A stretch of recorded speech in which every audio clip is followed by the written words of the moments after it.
మనసే హేతువు మనుజుని మనుగడకును బంధమునకు మాన్యతకును. మనసే హేతువు మనుజుని మనుగడకును బంధమునకు మాన్యతకును. Mind is responsible for the liberation of man, for his bondage and for his honor and glory. మనసే ముఖ్యము ముక్తికి. For liberation again, mind is very important and essential. మనసే దుఃఖంబు తెచ్చు మైమరపించు. Mind again will make us forget ourselves and get intoxicated with the illusions, and also will be responsible for the sorrows and misery. ప్రేమ స్వరూపులారా, Embodiments of divine love. మనసు అత్యంత సూక్ష్మమైన శక్తి. Mind is essentially a very subtle and extraordinary power itself.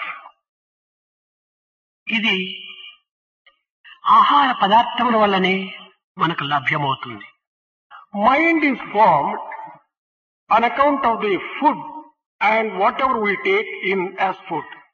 చాందోక్యోపనిషత్తునందు ఉద్దాలకునికి శ్వేతకేతునికి జరిగినటువంటి సంవాదం ఇదియే. In Chandogya Upanishad, the dialogue between Uddat and Swetaketu relates to mind only. స్వచ్ఛమైనటువంటి పరిశుద్ధమైనటువంటి ఆహారమే పరిశుద్ధమైనటువంటి మనసును కలిగి ఉంటుంది. Clean and pure food can bring about a clean and a pure mind. పరిశుద్ధమైనటువంటి మనసు కలిగినటువంటి వ్యక్తులు భావపూరితమై ప్రేమపూరితమై శక్తివంతమైనటువంటివిగా ఉంటారు. People with pure mind will have emotional purity, strength of will and all the power at their disposal. పరిశుద్ధమైన మనసు సానబెట్టిన కత్తె వంటిది. Pure mind is very powerful like a razor's edge. పరిశుద్ధమైనటువంటి మనసు యొక్క సంస్కృతియే విజ్ఞానము. The culture of a pure mind may be described as wisdom. ఇట్టి పరిశుద్ధమైన మనస్సు కలిగినటువంటి వాడే మనోనిగ్రహమును సాధించగలడు. Only a man with pure mind can achieve control of mind and senses. మానసిక సముద్రమునందు In the ocean of mind, సంకల్పం లేనటువంటి తరంగములు నిరంతరమును విచుచిరే ఉండును. thoughts which will be compared to waves will be occurring all the while, continuously. మనస్సు నిగ్రహించినటువంటి మానవుడు తన యొక్క దివ్యమైనటువంటి యొక్క తత్వము చేత జగత్తుని ప్రకాశింపగలడు. A man who understands his own mind will be able to shine radiantly for the benefit of the world. మంచి పరిమళం గల ఊదొత్తుల వల్ల తన యొక్క సుగంధమును దశ దిశల వ్యాపింపచేసినట్టు, just as sandal sticks which spread the perfume all around them, పరిశుద్ధ హృదయం కలిగినటువంటి యొక్క మానవుని యొక్క ప్రభావము పవిత్రత ప్రపంచమునంతయును దశ దిశలా వ్యాపింపచేయును. the sacredness and splendor of a man with a pure mind will be able to spread throughout the world. సంకల్పములు ఒక పదార్థం వంటివి. Thought may be compared to a particular object. పదార్థము మనము పరులకు ఇచ్చి పుచ్చుకునే రీతిగా సంకల్పములు కూడాను పరులకు ఇచ్చి పుచ్చుకున్నట్టుకు అవకాశం ఉన్నది. Just as we can exchange the goods with others, so also we can exchange our thoughts with others. సంకల్పములకు షడ్వికారములు కూడాను కలవు. There are 6 types of forms for the thoughts. బరువు, Weight, రూపము, form, గుణము, quality and character, దీని యొక్క పరిణామము, transformation and change, Shakti, power or capacity, రంగు. and color. ఈ 6 విధములైనటువంటి గుణములతో కూడి ఉన్నటువంటిది ఈ సంకల్పం. Thoughts have all these 6 characteristics or features. చంపకమనేటువంటి పుష్పం మన చేతి యందు ఉంచుకున్నప్పుడు When you keep champaka flower in your palm, దాని యొక్క సుగంధము ఉంచుకున్న వానికి తన వస్త్రములకు పరిసర ప్రదేశములకు కూడాను ఈ సుగంధాన్ని ప్రసరింపచేస్తుంది. its perfume emanating from champaka flower not only gives joy to the person who holds it, but all the people who are around there and to everyone else. అదే విధముగానే చేతి యందు దుర్గంధమైనటువంటి పుష్పం పెట్టుకున్నప్పుడు దీని యొక్క దుర్గంధం కూడాను తనకును తన పరిసర ప్రాంతములకు కూడాను ఈ దుర్గంధమును అందిస్తుంది. Similarly, if a person holds a flower which emanates bad odor, that will be spread all around and causes inconvenience to everyone concerned. అటులనే మంచి సంకల్పములు కాని చెడ్డ సంకల్పములు కాని తనను తన పరిసర ప్రాంతములకు కూడాను వ్యాపింపచేసి మంచి చెడ్డలను అందిస్తుంది. The same thing is true of thoughts. Good thoughts or bad thoughts, they also leave their own impact on the person concerned who is having and entertaining those thoughts and all around him. సంకల్పములు చాలా శక్తివంతమైనవి. Thoughts are very powerful. ఇలాంటి శక్తివంతమైన సంకల్పములను మానవుడు అభివృద్ధి గావించుకున్నప్పుడు జగత్తునంతా కూడాను తాను వశం చేసుకున్నవాడగాగలడు. If man can develop good thoughts, he will be able to just enjoy the power emanating from those thoughts and will be able to control even the world. ఎట్టి సంకల్పములను సంకల్పించుకుము ఆ యొక్క సంకల్పముల యొక్క ప్రభావమే మనిషి యొక్క తాదాత్మను పొందుతుంది. Whatever thoughts one entertains in his own mind, they will take the form of that particular person itself. The person will be transformed by the thoughts. మనలో చెడ్డ సంకల్పములు అభివృద్ధి పంచుకున్నా మనము చెడ్డ రీతిగా మనము జీవితం గడపవలసి వస్తుంది. If we develop bad thoughts in our mind, we may have to live a bad and an evil life. ప్రేమ, సహనము, సానుభూతి, సత్యము ఇత్యాది సద్గుణముల చేత మన హృదయమునందు సంకల్పములను అభివృద్ధి పరచుకున్న మన జీవితం అంతేను శాంతి భద్రతతో తొలతూగుతుంది.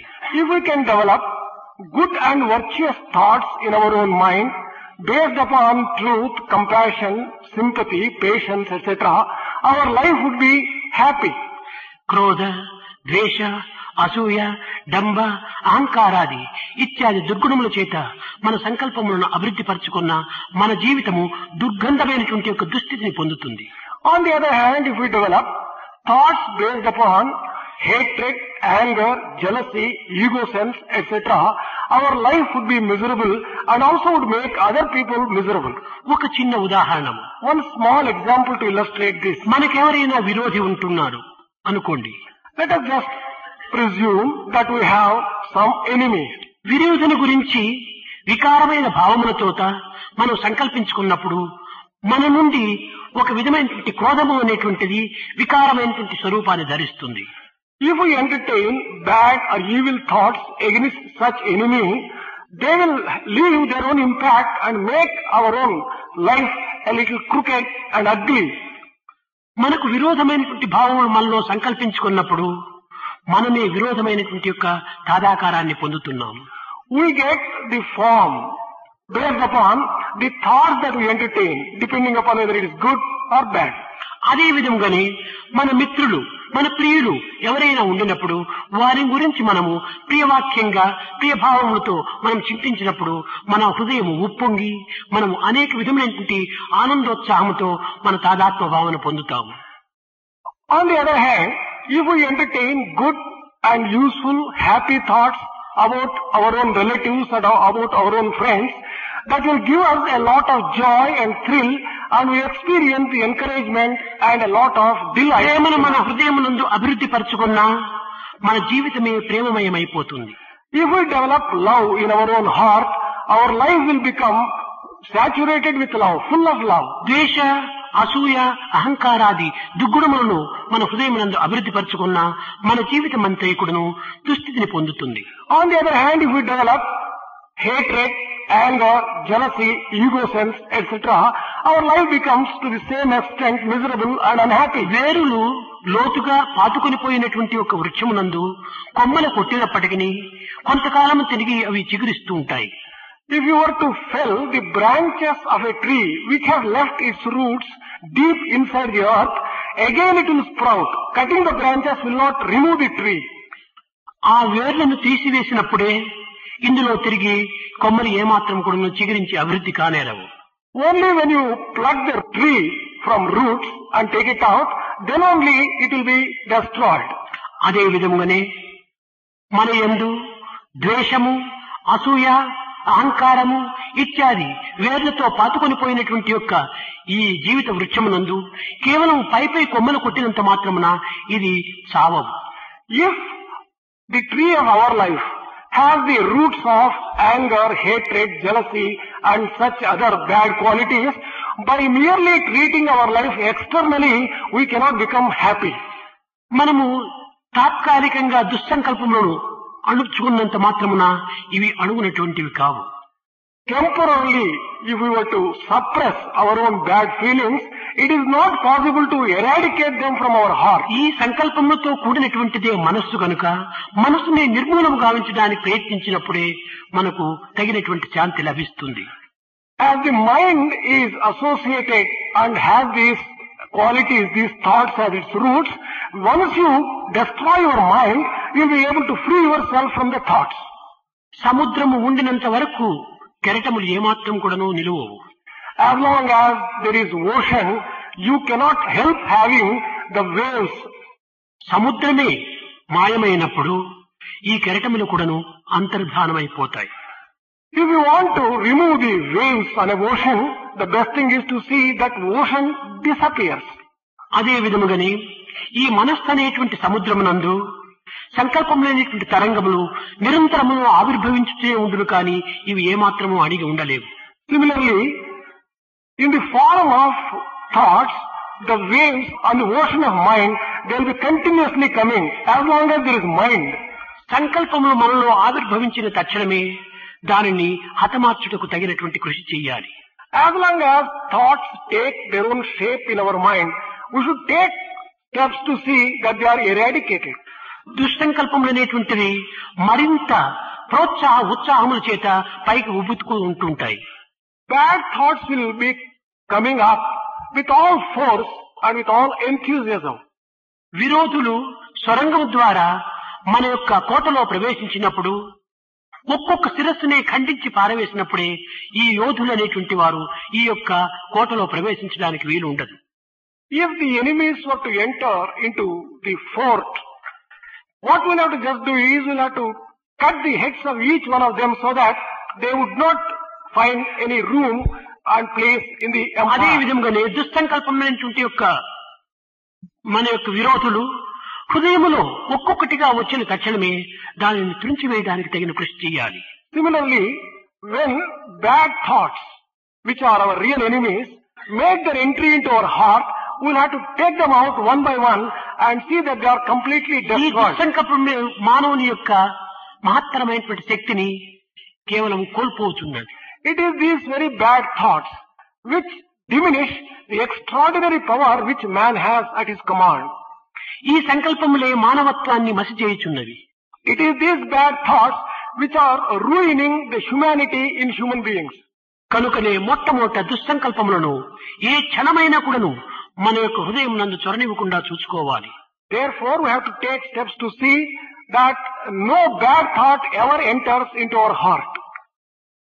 ఈ దుస్సంకల్పములు ప్రవేశించిన తక్షణమే మన దృష్టి, మన నాలుక, మన సర్వేంద్రియాలు కూడాను ఉద్రేకముతో దానిని అనుసరిస్తూ ఉంటాయి. The moment bad thoughts enter into our mind or our heart, The senses like the tongue, the eyes, they will also be enraged and they will be following the bad thoughts which come. అదే విధంగానే సత్సంకల్పములు కూడాను సర్వేంద్రియములలో ప్రవేశించి తమ తమ కర్మలను తాము ఆచరిస్తూ ఉంటాయి. Similarly, good thoughts also enter into our senses and they will be discharging their own duties. ఒక చిన్న ఉదాహరణము, One small example. మాట కూడాను చాలా శక్తివంతమైనటువంటిది. Words have extraordinary power. ఈ శక్తిని సద్వినియోగపరుచుకున్నప్పుడు ఇది ఎంతయో సంతోషంతో ఉప్పొంగిపోతుంది. When we make good use of the words, then there will be a lot of joy and justification for the words. దుస్సంకల్పముతో ఇది చేరిపోయినప్పుడు మన యొక్క జీవితముని దురవస్థలకు గురి అవుతుంది. When bad thoughts manifest themselves in the form of word, they will cause a lot of pain and trouble to us.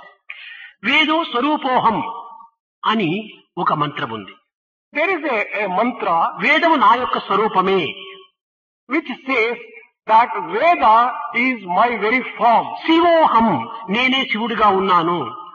Another mantra which says I am Shiva, Shivoham. అహం బ్రహ్మాస్మి నేనే బ్రహ్మగా ఉంటున్నాను.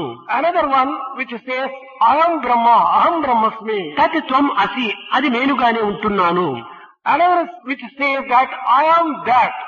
ఈ విధమైనటువంటి ఉపనిషత్తు వాక్యములను వేదవాక్యములను మనం ఆధారం చేసుకొని వేదో స్వరూపోహం అనగా నేనే వేద స్వరూపం అనేటువంటి అర్థాన్ని మనము గ్రహించరాదు. On the basis of these declarations of Upanishads and Vedas, we should not try to understand the meaning of I am Veda in that particular light.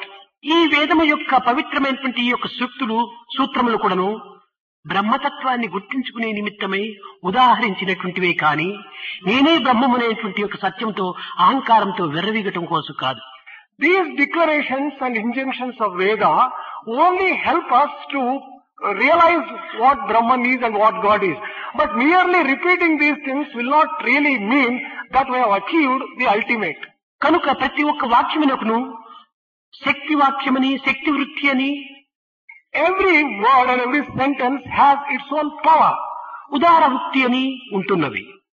And they may be also meant for illustrating certain things and conveying some meaning. ఈ వేదమునందు ఉపనిషత్తునందు చెప్పినటువంటి యొక్క వాక్యములన్నీ కూడాను కేవలం ఉదార వృత్తి అనగా తద్వారా మనసులకు తగినటువంటి ఉత్సాహమును అందించడానికి ప్రోత్సాహమును చేకూర్చడానికి ఏర్పడినటువంటివి. All these statements and declarations made in Veda are only meant to illustrate, amplify and clarify the things and help us to follow rather than become arrogant with the feeling that we have achieved it. అనగా 10 మందితో మనం చేరి ఉండినప్పుడు ఇతరులతో పోట్లాడుటకు కొంత విధమైనటువంటి శక్తి మనలో ఆవిర్భవిస్తుంది. If we are in the midst of a number of people, we may sometimes get the feeling like quarreling with them. ఎట్లనగా నాకు వెనక 9 మంది ఉంటున్నారు అనేటువంటి ధైర్యము ఇతనికి ఉత్సాహాన్ని ప్రోత్సాహాన్ని అందిస్తుంది. If there are 9 or 10 people behind you to give you support, that encourages you to enter into quarrel with others. ఒకే వ్యక్తిగా ఉండినప్పుడు తనకు నిరుత్సాహాన్ని అందిస్తుంది. If you are all చేకూరుస్తుంది. If you are all alone and pitted against some other people, you would get discouraged because you will be feeling lonely, you may not be feeling confident enough to fight. అదే విధంగానే వేదమునందు ఉపనిషత్తులు ఎందుకుడను వేదో స్వరూపోహం అహం బ్రహ్మాస్మి తత్త్వమసి ప్రజ్ఞానం బ్రహ్మ అయమాత్మ బ్రహ్మ ఇలాంటి వాటిని మనము సంబంధముతో కూడినప్పుడు మనకు అనేక విధమైనటువంటి ఉత్సాహాన్ని చేకూరుస్తుంది.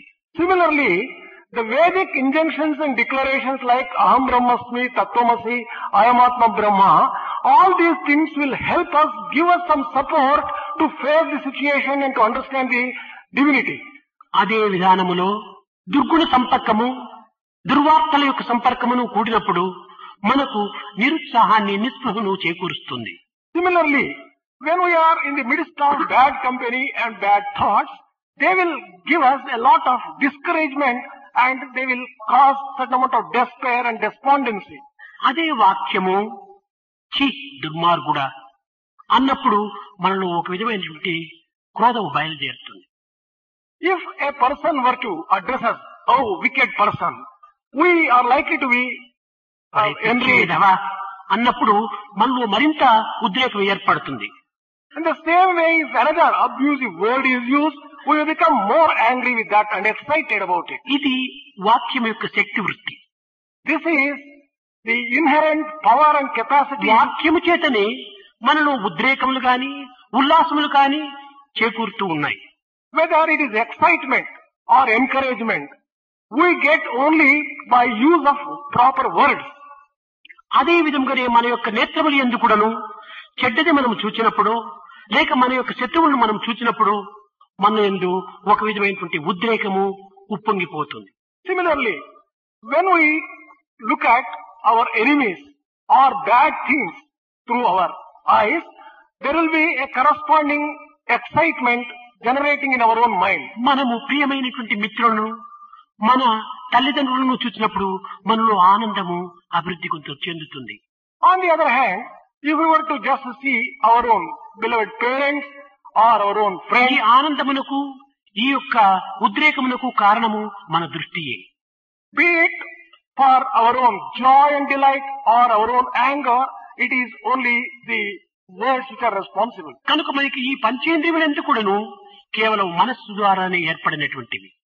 All these five senses perform their own duties only with the help of mind. శబ్ద రసగంధాదులన్నీ కూడాను మనస్సు నుండినే ఆవిర్భవించినటువంటివి. All the five types of sensations take their birth only in mind. మన యొక్క భూత భవిష్యత్ వర్తమాన కాలములు కూడాను మనస్సు నుండే ఉద్భవించినటువంటివి. The past, present and future with reference to the time also have their origin in బాల్య mind. యవ్వన వార్ధక్య కౌమారములంతా కూడాను ఈ మనస్సు నుండే పుట్టినటువంటివి. Childhood, youth, old age and such other changes which come about the body also have their origin Gita in mind. మాత సమస్త ప్రపంచమునకు మనసే ఆధారము, మనసే మూలము. Not merely that, for the entire creation and for the entire world, it is the mind which is the basis and it is the mind which provides. మనసే లేకుండిన మనిషే లేడు. If there is no mind, there is no man. మనిషే లేకుండిన ప్రపంచమే లేదు. If there is no mind, there is no world also. కనుక ఈ ప్రపంచం అంతా కూడాను మనస్సు చేత కట్టబడినటువంటిది. The entire world is bound by one's mind. మనస్సు నిరంతరము కూడాను ఈ పదార్థములపైన నాట్యమాడుచున్నది. Mind keeps on indulging in the sense objects.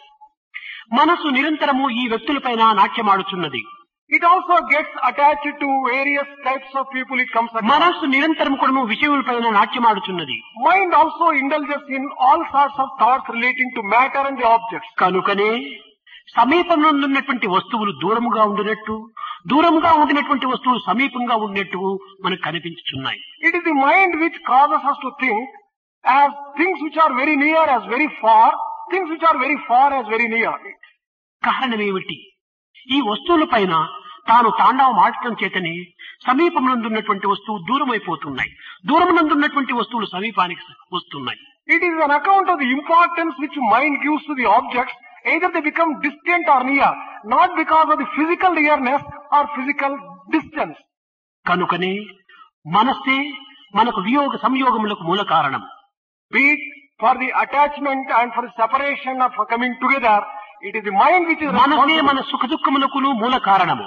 Mind is responsible for our joys and sorrows. మనసే మన బంధ మోక్షములకును హేతువు. Mind is responsible for our bondage and for liberation. కనుకనే మనోమూలం ఇదం జగత్తు అన్నారు. జగత్తంతా కూడా మనోమూలమై ఉంటుండాలి. It is in this context it is said that the entire world is based upon the mind. ఒక్కొక్క యోచన మనకి ఏదో ఆనందం అందించినట్టుగా మనం భ్రమిస్తున్నాము. We will feel sometimes that certain thoughts give us joy. కానీ మనం భ్రమించినటువంటి భ్రమ మరింత భ్రమలో మునిగిపోతుంటుండాలి. But this kind of deluded feeling would not last long. It gets further deluded. ఒక వస్తువును మనం సంపాదించవలనన్నా సంపాదించినంత వరకు కూడాను మనం అనేక దుఃఖములకు, కష్టములకు, నష్టములకు గురి కావాల్సి వస్తుంది. If we are set to acquire a particular object, whatever difficulties, problems which we have to face to get that object, we are prepared to undergo until we get it. కానీ సంపాదించినటువంటి వస్తువు మన యందు స్థిరంగా నిలువదు. But the object which we acquire would not last long and would not be permanently with us. ఈ ఆనందమును పూర్తి అనుభవించక పూర్వమే అది మన నుంచి దూరం అయిపోతున్నది. It may so happen that before we actually enjoy the object which we ఆ have got, వస్తువు వల్ల మనకు వియోగం జరుగుతున్నది. it may get separated from us. అప్పటి నుంచి మళ్ళీ తిరిగి మనకు దుఃఖం ప్రారంభమవుతుంది. Once we lose that particular object, we become sad. సంపాదించినంత వరకు దుఃఖము. Until we get it, it is sadness alone. సంపాదించినటువంటి వస్తువు మనం వియోగం కలిగినప్పుడు దుఃఖమే. The moment that the object is lost, we also become again sad. ఏదో మధ్యలో కొంత భాగం కొంతకాలము మన దగ్గర ఉన్నంత వరకు మాత్రమే అది ఆనందం.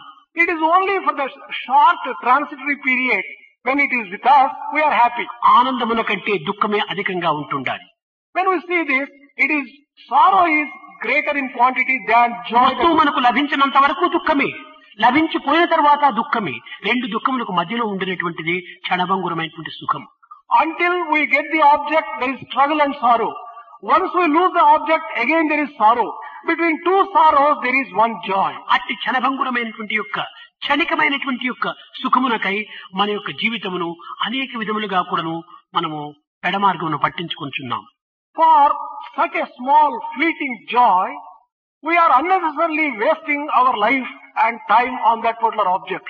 ఇట్టి సత్యాన్ని గుర్తించి ప్రాచీన మహర్షులు అనేక విధములుగా ఈ మనసును అరికట్టే నిమిత్తమై అనేక సాధనలు సలుపుతూ వచ్చారు.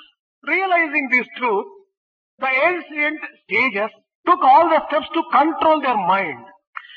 బహిర్ముఖమైనటువంటి యొక్క ఇంద్రియములను మనసును అంతర్ముఖంగా గావించుకునేటువంటి విధానమునకే The process by which the mind which tends to go outward and the senses which tend to go outward, the process by which this will have to be made go inward.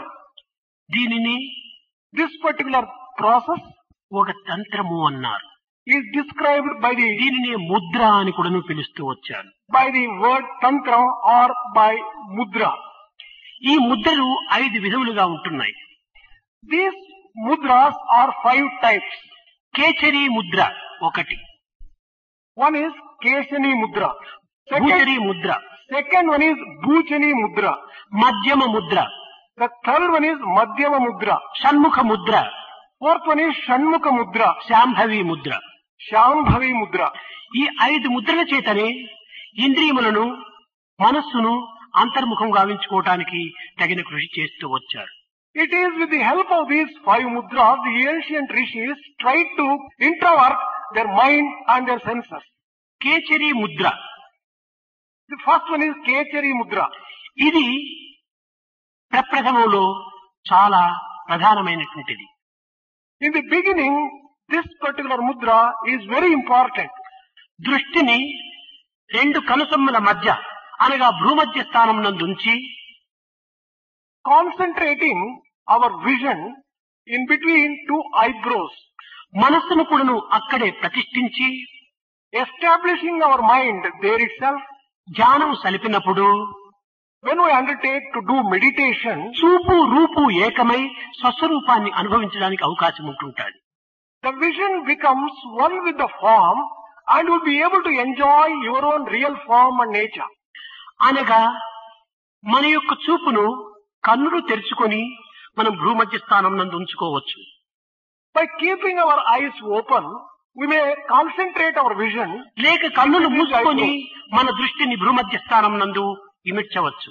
By closing the eyes also, we can concentrate our vision in between the eyebrows. కానీ కన్నులు తెరుచుకొని భ్రూమధ్య స్థానమును చూచినప్పుడు భయంకరంగా ఉంటుంటాది కనుక మనము కన్నులు మూసుకొని మనం భ్రూమధ్య స్థానం నందు ఈ దృష్టిని మనస్సును ఏకాగ్రత పరిచి ఈ చూపును రూపును ఐక్యం గావించడానికి తగిన కృషి చేయాలి. While both are possible, keeping the eyes open and concentrating the vision in between eyebrows is rather frightening. Therefore, one can close the eyes and concentrate his mind and his vision in between the eyebrows and make his form and his thoughts identical with the object with which he is ఈ విధముగా meditating. సాధన చేయటమని కేచరి ముద్ర అన్నారు. This kind of sadhana may be described as Kechari mudra. రెండవది భూచరి Mudra. Second one is Bhuchari mudra. మనము మన దృష్టిని నాసికాగ్రం నందుంచి అనగా ముక్కు కొసయందుంచి Keeping our vision at the tip of our nose, మనస్సును కూడాను ఈ యొక్క దృష్టితో చేర్చి aligning our mind with the vision, దైవాన్ని ధ్యానించినప్పుడు meditating upon God, తత్ సంబంధమైనటువంటి యొక్క ఆనందము మనకు లభ్యమవుతుంది. The delight which is incidental and inherent in that, we would be able to get by this particular process. దీనికి భూచరి ముద్ర అంటారు. This may be described as Bhuchari Mudra. మూడవది మధ్యమ Mudra. The third one is Madhyama Mudra. అనగా మన దృష్టిని నాసికమునకు భ్రూమధ్యమునకు మధ్యస్థానం నందుంచాలి. The third sadhana is a process in which we have to concentrate our vision and our mind in between eyebrows and the tip of the nose. నాసికాగ్రమునందుంచినప్పుడు మన యొక్క కన్నులు తెరిచినప్పటికీ మనం కన్నులు తెరిచినట్టుగా కనిపించదు. When you keep your vision at the tip of your nose, even when you keep your eyes wide open, it doesn't appear to be so.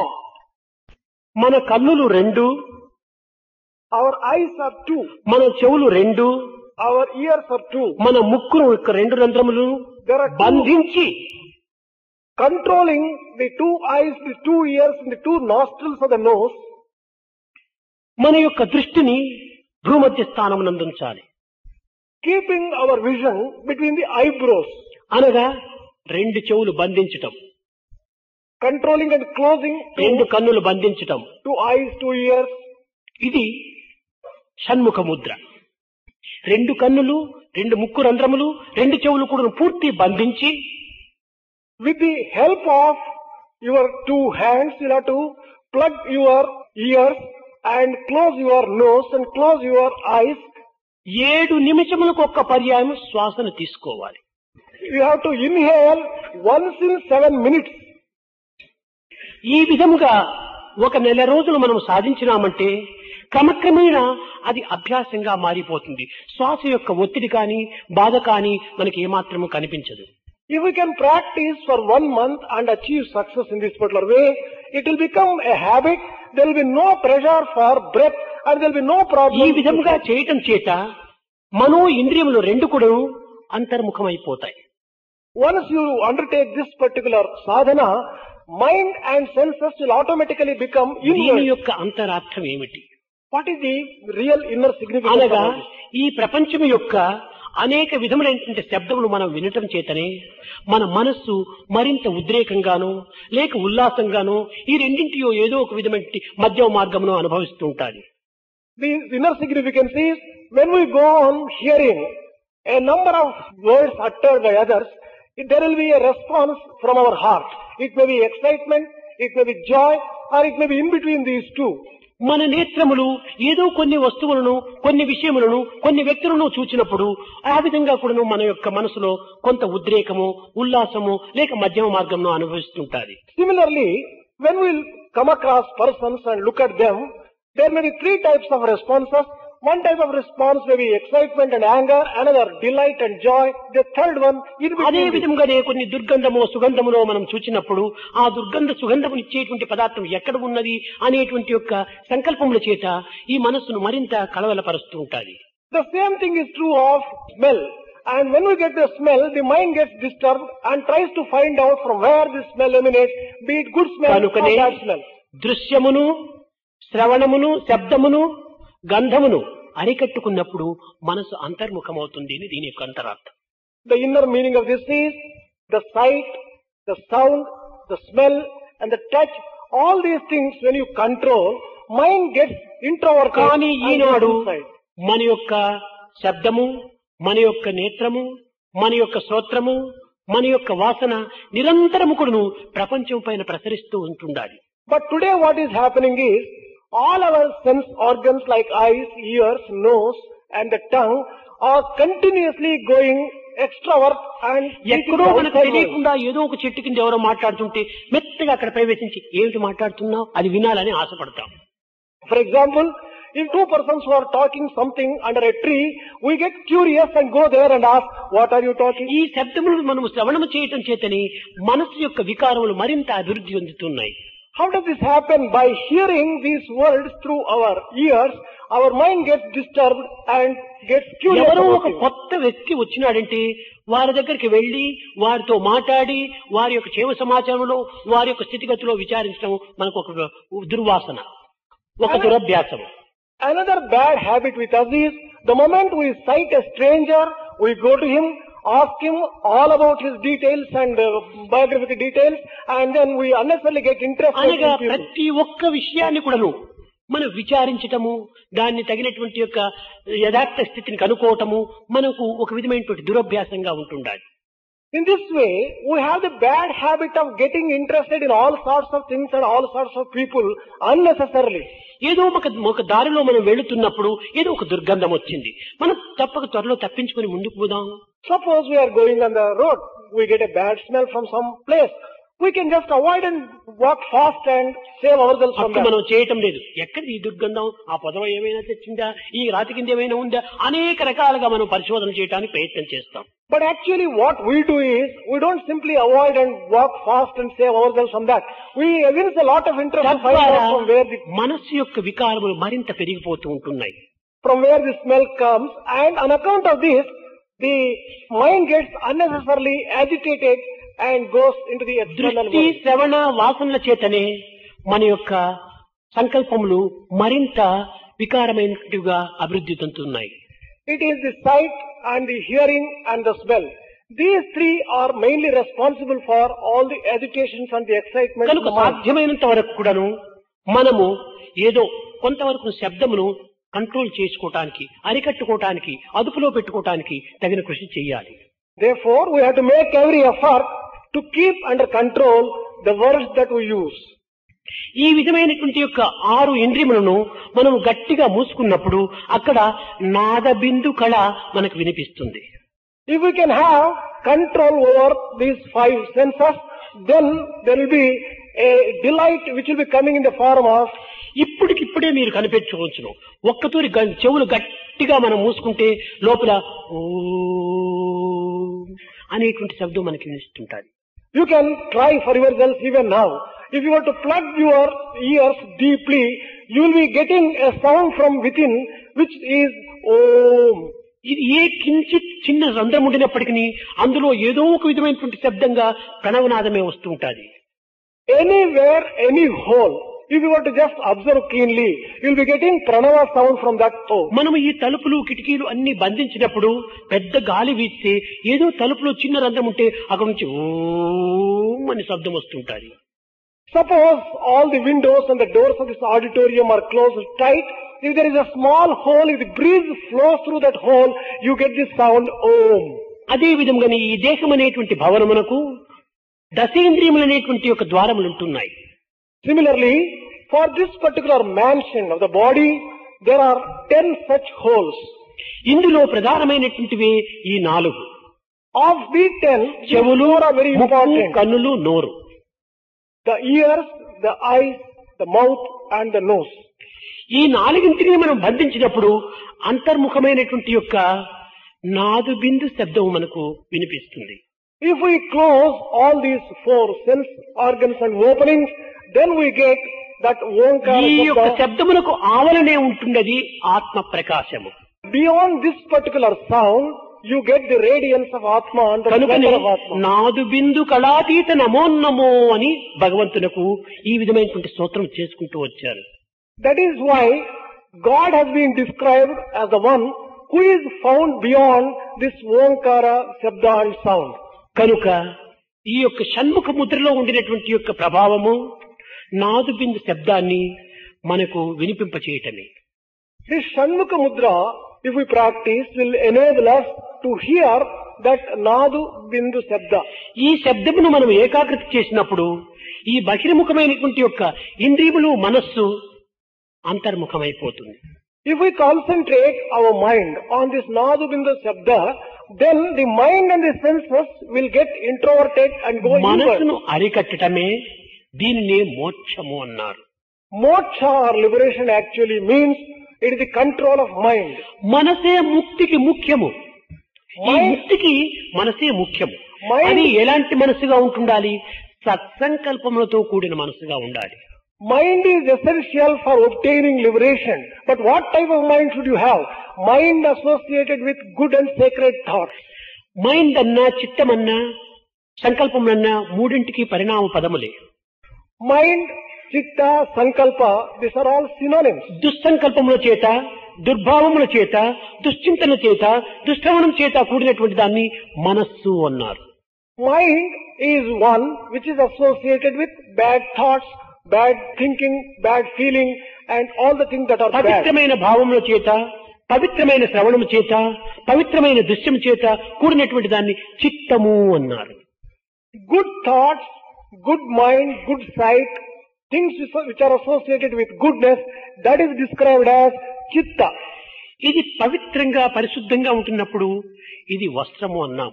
When the cloth or a handkerchief is pure and white, it is called ఇదే vastra. మాలిన్యము చేరినప్పుడు ఇది మలినపు వస్త్రము అంటాము. When it is dirty, you describe it as a dirty cloth. అదే విధంగానే మనం మాలిన్యమైనటువంటి భావములతో మన హృదయాన్ని నింపుకున్నప్పుడు ఇది మనస్సుగా మారిపోతుంది. When mind is full of dirt, we describe that as manasu. మనసును ఆధారముగా కొన్న మానవుండు పశువు కంటే హీనమై పతనమగురు. That is why it is said that a person who bases his life on a dirty mind, he is likely to be చిత్తమును ruined. ఆధారమును కొన్న బుధజనుండు పశుపతిగా మారునని పలికే పత్తి విపుడు అన్నట్టు. He is going to be ruined worse than an animal. But on the other hand, a person who bases his mind on the purity of the heart, he would be able to become కనుక మనము equal to దీనినే Pasupati. తిరుత్తుండాళ్ళు వారు కూడా చెప్పేటువంటి వాడు. చిత్తశుద్ధి ఓడు ఉన్నై పూజ చేయదని సిక్కినమే వందరుమే రామరామ అనేడు. చిత్తశుద్ధి ఓడు ఉన్నై పూజ చేయదని అనగా చిత్తశుద్ధితో నేను పూజ చేస్తున్నాను రామా అనేవాడు. This is what Parthi Vibhu has just said. And Tiruthandal has also said that, O Rama, with a pure heart I worship thee. కనుక మనము చిత్తశుద్ధి కావాలంటే ఈ యొక్క శ్రవణ మనన ఈ యొక్క దృశ్యము ఇటువంటి పవిత్రమైనటిగా మనము అభివృద్ధి పరచుకోవాలి. If we want to have purity of the heart, it is necessary to develop good sight, good hearing, and everything good in connection with senses. ఈ విధంగా చేసుకున్నప్పుడు మనో ఇంద్రియములు అంతర్ముఖమై పవిత్రమైనటిగా ఉండి నాద బిందు కళను మనం అనుభవింపచేస్తుంది. When we practice this way, our mind and senses get introverted. They concentrate on Nada Bindu and also give us joy and delight. ఇంకా ఐదవది Shambhavi Mudra. The fifth one is Shambhavi Mudra. ఇది 5 కర్మేంద్రియములను 5 జ్ఞానేంద్రియములను The 5 sense organs, motor organs, and 5 Gnanendriyas and 5 Karmendriyas. 5 అంతఃకరణ తత్వములను 5 అనగా మనసు, బుద్ధి, చిత్తము, అహంకారము.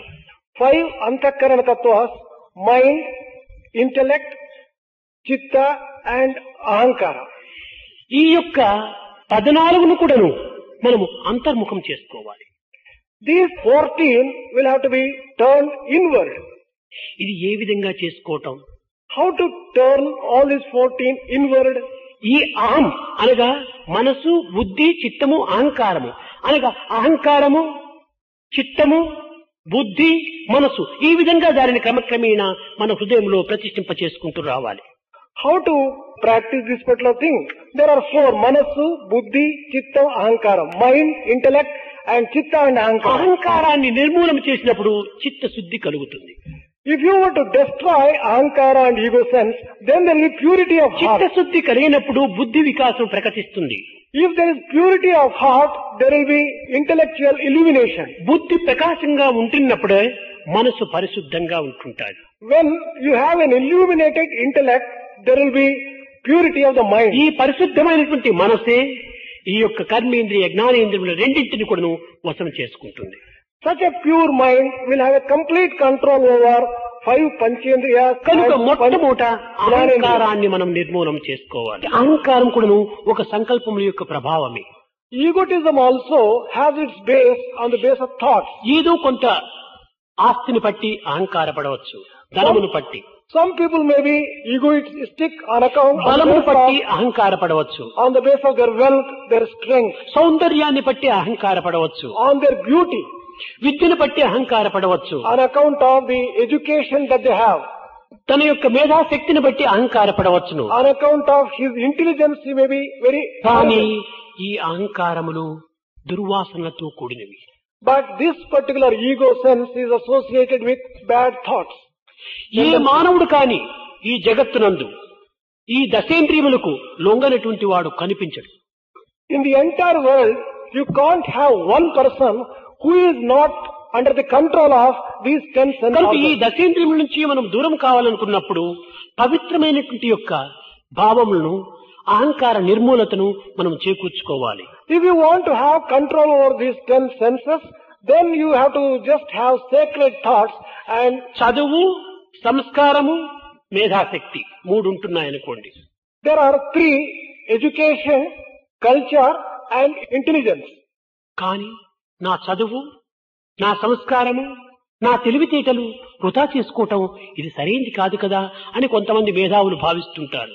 Some intelligent people will be thinking, well, I have my own education, I have my own tendencies in culture and I have my own intelligence. I should not waste these things. చదువు, మేధాశక్తి రెండు అటువైపు ఇటువైపు ఉంటున్నాయి. Education and intelligence are facing opposite directions. ఈ రెండింటిని కూర్చేటువంటిదే ఈ సంస్కారం. It is the culture which brings these two together. సంస్కారమును మనం అభివృద్ధి పరచుకుంటే చదువు మన యొక్క మేధాశక్తి రెండు కూడా సద్వినియోగం అవుతాయి. If we can develop culture, then there will be unity between the education and also the intelligence. సంస్కారమును త్యజించి చదువు, మేధాశక్తి అనుకుంటే ఇవి కేవలం డ్రై జీవితం లేనటువంటి యొక్క వస్తువులుగా మారిపోతాయి. If you bid goodbye to culture and only develop the education and the intelligence, then it will lead to problems. కాగితముల యందు కలిగిన అక్షరాల్ చదివినంతనే తాను చతురుడగునా. కాగితముల యందు కలిగిన అక్షరాల్ చదివినంతనే తాను చతురుడగునా. By merely reading what is written on the white pages of a book, can he call himself a very intelligent man and a skillful అక్షరముల man? యందు అర్థమును కనుగొని చదివినటువంటి వాడే చతురుడగును అన్నాడు. Only when he understands the meaning behind the words which he reads, then only he may be called. కేవలం అక్షరాలు చదివినంత మాత్రమున తాను మేధావంతుడు కాని విద్యావంతుడు కాని కాదు. By merely reading the letters, we cannot describe him as a highly educated person అక్షరముల యందు or an ఉన్నటువంటి intelligent person. అర్థాన్ని గుర్తించి చదివినటువంటి వాడే నిజమైనటువంటి చతురుడు. That person may be considered as a skillful person and an accomplished person who understands the meaning behind the words which he కనుక reads. ఈ అక్షరముల యందు ఉన్నటువంటి యొక్క అర్థమే ఈ సంస్కృతి. The real meaning which underlies the education, that is culture. ఇలాంటి సంస్కృతిని మనం విసర్జించి ఈనాడు కేవలం చదువులు, మేధాశక్తిని ఆధారంగా తీసుకున్నాం. If we bid goodbye to the culture and if we only concentrate on education and intelligence, that's what we are doing కనుకనే today. మన సత్సంకల్పములు చాలా దూరం అవుతున్నాయి. It is on account of that we are far removed from good thoughts. కనుక మనం ఏ ముద్రలు వేయకపోయినప్పటికీ, ఏ ముద్రను మనం సాధించకపోయినప్పటికీ గాఢమైన విశ్వాసము చేత ప్రతి ఒక్క విషయమునందు కూడాను సత్సంకల్పములను సాధ్యమైనంత వరకును అభివృద్ధి పరచుకుంటే ఇదే మన యొక్క గమ్యము, ఇదే మన జీవితమునకు ధన్యము. We may not be able to practice these 5 mudras. It doesn't matter. But if we have firm and strong faith and if we entertain good thoughts, and that would be sufficient. అయితే And that will కొంతమంది sanctify. ఈ ముద్రలను కూడాను అభ్యాస రూపకంగా సాధించడానికి ప్రయత్నించవచ్చు, తప్పు లేదు. But if there are some people who would like to practice these 5 mudras with such amount of effort, there is nothing wrong in that. They could try so. ముఖ్యంగా మనము కేచరీ ముద్ర, షణ్ముఖ ముద్ర, శాంభవి ముద్ర ఈ 3 ముద్రలు కూడాను ఈ మనో నిగ్రహమునకు ఎంతైనా తోడ్పడతాయి. Especially Kechari Mudra, Shanmukha Mudra and Shambhavi Mudra, these 3 mudras will be very helpful in controlling our mind. ఈ యొక్క పంచముద్రలకు షట్చక్రములు కూడాను ఆధారంగా ఉంటున్నాయి. For all these 5 mudras, the Shat Chakras are also, they form the basis. మూలాధారం, స్వాధిష్టానం, మణిపూరకం, అనాహుతి, విశుద్ధం, ఆగ్నేయం, సహస్రారం అనేటువంటి 7 చక్రములు. There are 7 chakras. మూలాధారం, స్వాధిష్టానం, Mooladharam, Swadhisthana, మణిపూరకం, Manipurakam, విశుద్ధము, Visuddham, ఆగ్నేయము, Agneyam, సహస్రారం. Sahasra. ఈ యొక్క చక్రముల యొక్క అధిపతులు గాని, చక్రముల వల్ల జరిగేటువంటి యొక్క మనసు యొక్క పరిణామం కానీ, When mind functions, its impact on these chakras, and they will also leave impact on the mind. ముందు గురువారం మనం ముచ్చటించుకుందాం. And this will be the subject matter for next Thursday. ఈ విధంగా ఉపనిషత్తు నందును, బ్రహ్మసూత్రం నందును, భగవద్గీత యందును, వేదాంత భాష్యములు యందు కూడాను ఉండినటువంటి యొక్క సమస్త బోధనలు కూడాను కేవలము ఒక్క కీలకము, అదే మనోనిగ్రహము. ఆ మనోనిగ్రహమునకు ఇవన్నీ కూడాను బ్రాంచెస్, కొమ్మలు రెమ్మలు వంటివి. All the teachings that are found in Bhagavad Gita, in Upanishads, in all the scriptures that are there, the sum and substance is having control of the mind. ఏది చేసినా విశ్వాసముతో మనం చేయాలి. What- దైవ విశ్వాసం అభివృద్ధి పరచుకోవాలి. Whatever we do, we should do it with full faith. We should develop faith in God. విశ్వాసమే లేక భగవద్గీత చదివినప్పటికీ 700 శ్లోకము కంఠస్థము చేసినాడు కానీ కంఠానికి భారమే తప్ప ఏమాత్రము సుఖం మనకు లభించదు. Without having faith, even if you study all the 700 stanzas in Bhagavad Gita, it is a sheer waste of time and a burden and a strain to the throat. ఇంకా వేదము, ఓహో 18 పన్నాలు 80 పన్నాలు కూడా మనం ఉచ్చరిస్తున్నాము. Take for example another aspect, Veda. It has 80. ఇది కేవలం కంఠం యొక్క కసరత్తు మాత్రమే తప్ప ఇందులో ఏమాత్రము ప్రయోజనం లేదు. It is only an exercise for the throat, but there may not be any benefit at all. ఇంకా ఉపనిషత్తులు ఇవన్నీ కూడా మనం చదువుతున్నాం. ఇది నావల్స్ బుక్ మాదిరి చదివినట్టు అయిపోతుంది. The next may be reading of Upanishads. Reading of Upanishads may be done as we do reading of novels. అన్ని కథలు చదివితే మనకి ఏ విధంగా బోధపడుతుంటాయి? ఇవి ఒక కథలు, ఆ మహర్షి అట్లా, ఈ మహర్షి ఇట్లా అని ఏదో కథల మాదిరి తెలుసు. దానివల్ల వచ్చిన ప్రయోజనం లేదు. విశ్వాసముతో మనము చదివినప్పుడే అతను కథలుగా లేకుండా వ్యతలు మార్చేటువంటి ఒక స్థితిలుగా మారుతుంటాయి. What is the use of reading Upanishads also as we read some stories relating to some Maharshis without having firm faith? Only when we read these things with firm faith, they would be able to destroy all our worries and they will be able to give us a lot of joy. విద్యార్థులారా, కథలు ఏనాటికి మన వ్యతలను దూరం చేయవు. Students, stories cannot remove our worries. మన వ్యతలను దూరం చేయాలంటే మనము మన యొక్క శక్తి సామర్థ్యములతో మన స్వయం కృషి మనం సల్పాలి. ఇదే కర్తవ్యాన్ని నిర్వర్తించాలి. If we really want to be free from worries, we have to discharge our duties with faith. అయితే ఈ కథలు కూడాను కొన్ని తెలుసుకొని తద్వారా అందులో ఉన్నటువంటి పవిత్రతను మనం స్వీకరించాలి. When we read stories also, we have to understand the sacredness behind it and we'll have to establish it in our own heart. మనం భుజించే సమయంలో హితమైన వస్తువులు భుజిస్తాము, అహితమైనటువంటి వదిలిపెడతాం.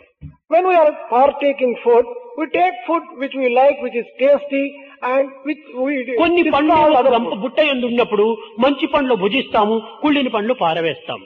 Similarly, when we are partaking fruits, we select good ones and discard the bad ones. and అదే the rotten ones. విధంగానే మన చిత్తమునందు ఆవిర్భవించేటువంటి దుస్సంకల్పములు సత్సంకల్పములు కూడాను మనం స్వీకరించవలసింది సత్సంకల్పములు, విసర్జించవలసింది దుస్సంకల్పములు. Similar is the position with reference to our own thoughts which may be emanating away in our mind. We have to accept good thoughts and reject bad ones. అంతేకాని నా నుంచి పుట్టినటువంటివే కదా అని చెప్పని ఆ దుస్సంకల్పాలను కూడా మనం భుజించడానికి ప్రయత్నించకూడదు. On the other hand, we should not say that these are all thoughts which are coming from within me and therefore let me accept all of them in toto. We should ఇతరుల not యొక్క do it. చెడ్డను మనం ఏమాత్రము మనం చూడకూడదు. We should never see evil. ఎవరో in మనకు anyone else. అపకారం చేసినారని తిరిగి వారికి మనం అపకారం చేయడానికి ప్రయత్నించకూడదు. We should not return harm done to us by other people. ఎవరో మనకు అపకారం చేస్తే వారు చెడ్డవారని మనం అంటున్నాం.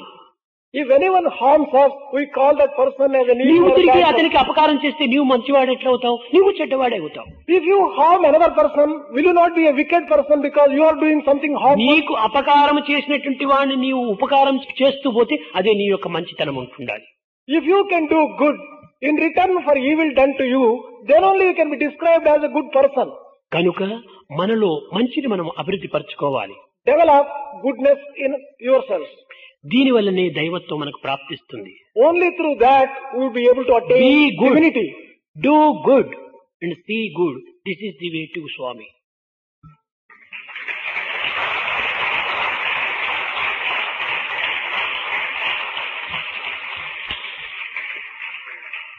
भजन बिना सुख शांति नहीं, हरि भजन बिना सुख शांति नहीं,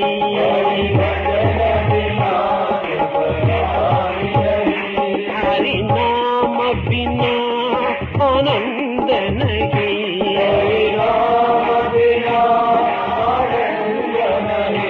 हरि नाम बिना आनंद नहीं,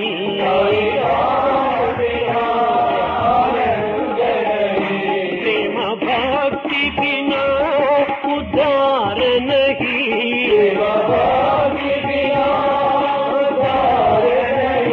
प्रेम भक्ति बिना उद्धार नहीं,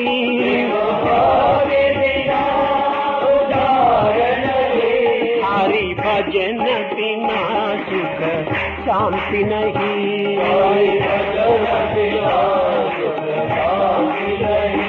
हरि भजन बिना सुख शांति नहीं,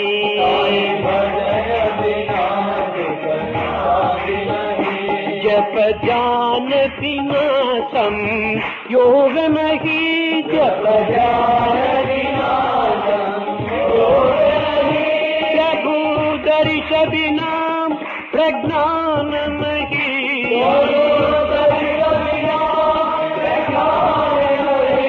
दय धर्म बिना सत्कर्म नहीं,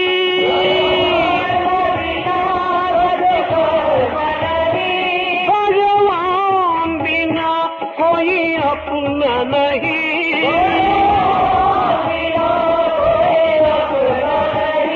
हरि नाम बिना परमात्मा नहीं, हरि नाम बिना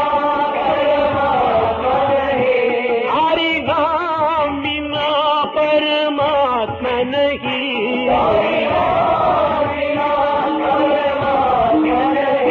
हरि भजन बिना सुख शांति नहीं, हरि भजन बिना सुख शांति नहीं, हरि नाम बिना आनंद नहीं, हरि नाम बिना आनंद नहीं, हरि भजन बिना सुख शांति नहीं,